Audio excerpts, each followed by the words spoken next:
We're going to talk about this, Signal Path, entertainment business, other websites, and it's gonna be the best time you've ever had. Ready? Cue music.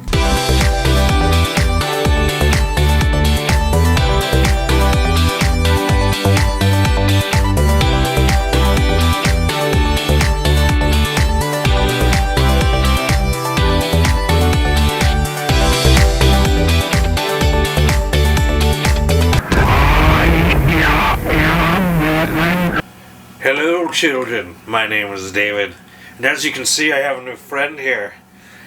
I bought myself an electric guitar for a graduation present for getting my master's degree in entertainment business.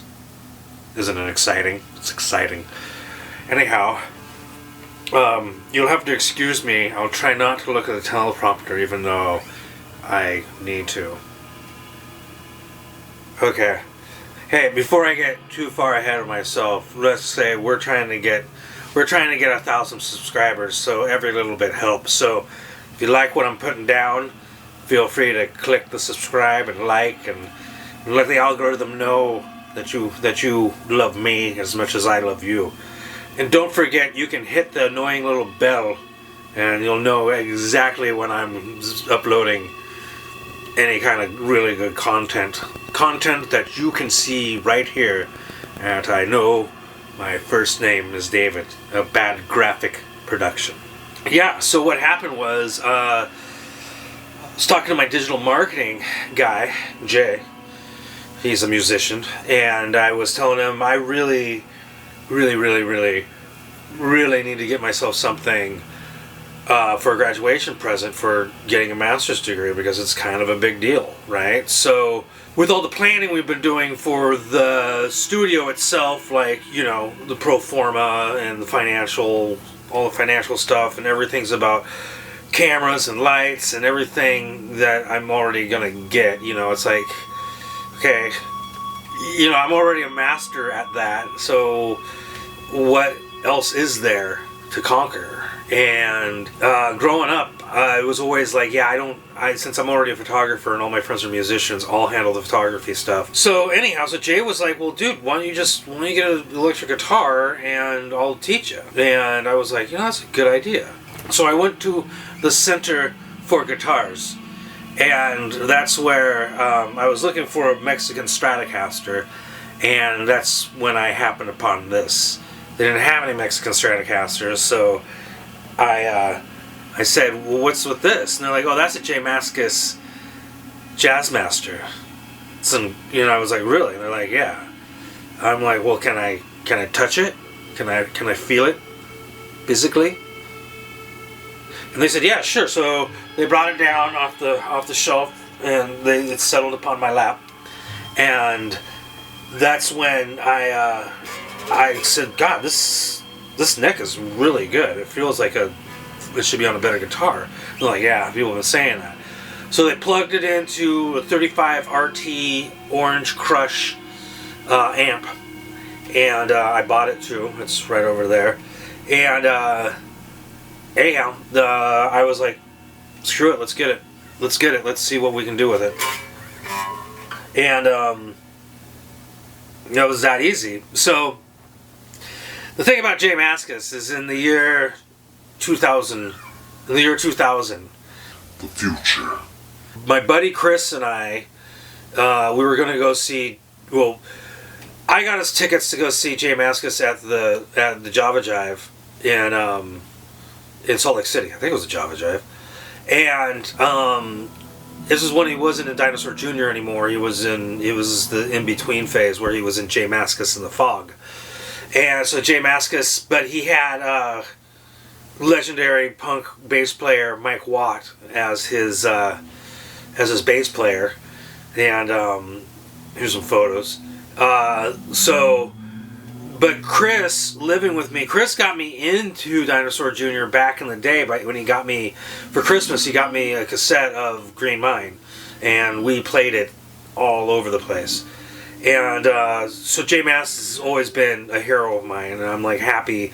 I even got pictures of him before he went completely gray. So to get this, it was like it's just kind of crazy. It's a good thing. So, and I've always been a fan of the Jazzmaster too.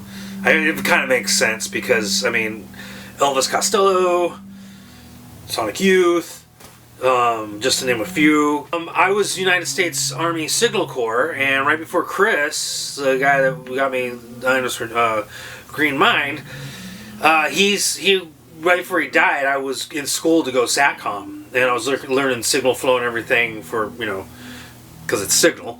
And Chris, right before he died, he was getting all this gear, and he really wanted to get me behind a mixing board to see what knowledge I brought in with me from the schoolhouse, to see what I do. And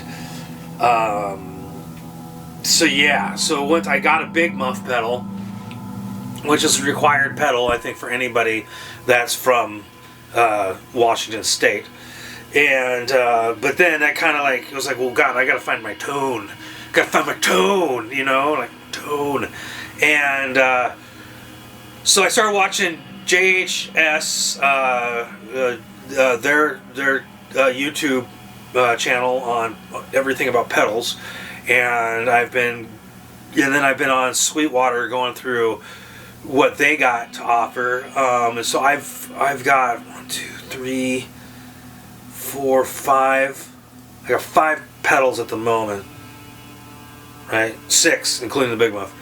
And so after watching Josh's videos and how he explains things, I decided I'm gonna start making videos about my signal path and what it does. Because you have to understand, the signal leads. I made this map, and as we're gonna start down here, another thing I really want to know is who, Josh, if you're actually listening to this, I want to know why on most pedals is the signal path going right to left rather than left to right. Because actually, all my pedals are electric harmonic, so they all go right to left. But my Foxy tone box from Warm Audio, which is a remake of the Foxy machine, I think. We're not going to talk about it in this. I don't want to talk about it in this video. But that one goes right to. Yeah, words are hard. Yeah, it goes from left to right. Anyhow, if anybody out there wants to talk about it or to point me in the right direction, and I'll do a video on it myself, great. But I look at the signal as being like this lone being person on this. He's on his way to reverb. Reverb is like, you know, heaven. That's why we have the Holy Grail Max reverb pedal. And when it gets there towards the end, we'll talk about the reverb. So, but right now, I look at the signal as being like a young Jean Grey from the X-Men, late 70s, early 80s. And she's still young, naive, you know. She's in her early 20s or whatever, in love with Cyclops for some reason, because he has vision. But she sets out on her own. And she gets abducted by the Hellfire Club, and they put her in a toned corset, which shapes her body, her figure, you know, which is what the toned corset does to the signal.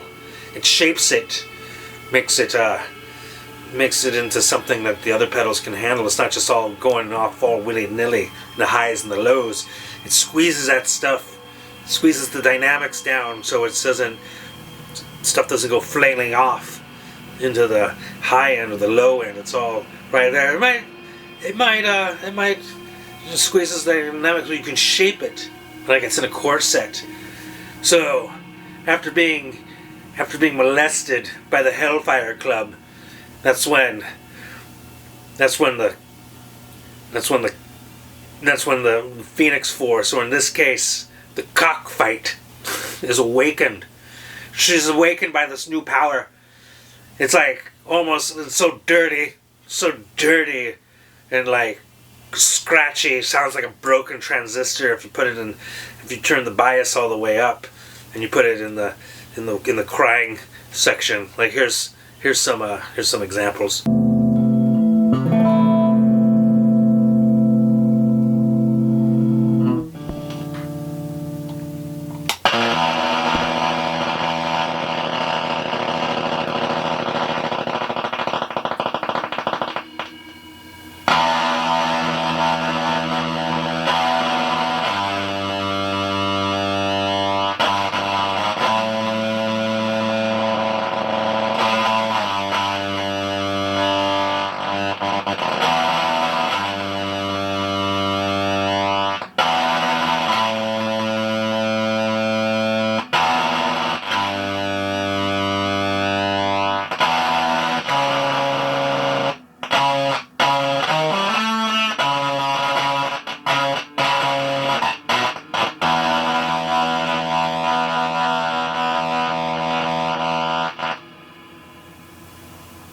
So, and then it's got a wah. It's just powerful and loud and dirty. And then the low end, it's like scoops out the mids like somebody gave Jean a hysterectomy.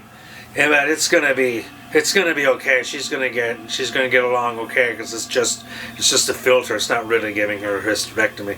So don't get all upset, kids. Okay, she's not really getting a hysterectomy. This is just an example of what the signal's doing. It's like what's happened. How she's being filtered by the cockfight pedal. It's the best pedal. It's my favorite. I love it because when I plugged it in, it was just all scratchy and dirty. I'm like, this thing is a beast, and I can just see Jean flying overhead with like the Phoenix Force, but it's just got a big rooster head on it with a big old gizzard. I'm not very good yet, as you can see, but I will be. The whole goal is, right now I'm at the beginning of my journey with my guitar, my signal path, and let's see where I'm going to be in a year's time frame. Will I be soloing like Jimmy Page? Will I just be playing rhythm? Like, I don't know a whole lot of rhythm guitars that I follow. I mean, like, really, that's weird. We're going to be doing more episodes too. Maybe even story record time on my favorite records. Right now, it's I've been trying to figure out what I'm going to do. I've been thinking about doing Led Zeppelin 3 because I'm all about Jimmy Page right now, and Zeppelin 3 is probably my all-time favorite. It was with me when I started this journey from Pennsylvania. It was in the winter. It was like the land of ice and snow, and then the Wall, because I feel like I'm finally outside the Wall, looking at my story when I listen to him. When I listen to David Gilmour and his, but see, that's the thing. I want to be able to do the Run Like Hell beginning intro, and then yeah. So those are things we'll talk about later. If you guys got any other comments, anything else, then here we go. Like I said, just like and subscribe so we can get. I'm going to get the Patreon. We're going to try and get the Patreon up here in the next week or two. I'm going home. I'm going to be bringing back more footage, talking to other musicians and guitar players, and talking to people about getting t-shirts and stuff made. And we are going to go full bad graphics on your butt. I hope you like that. I hope you like the path that my signal's chosen. It's like Kane from Kung Fu, or Roland from the Dark Tower series by Stephen King. It's pretty good. It's gonna be good. Good stuff. I didn't even use the teleprompter this time. Wow, isn't that amazing? So anyhow, we're gonna try and get this stuff dialed in, and you guys can all. I think this is about where I'm gonna go. I can edit it from here. I'll make more if I need to make more. But anyhow, thanks for showing up. Thanks for being a part of it. More to come. Let's do this.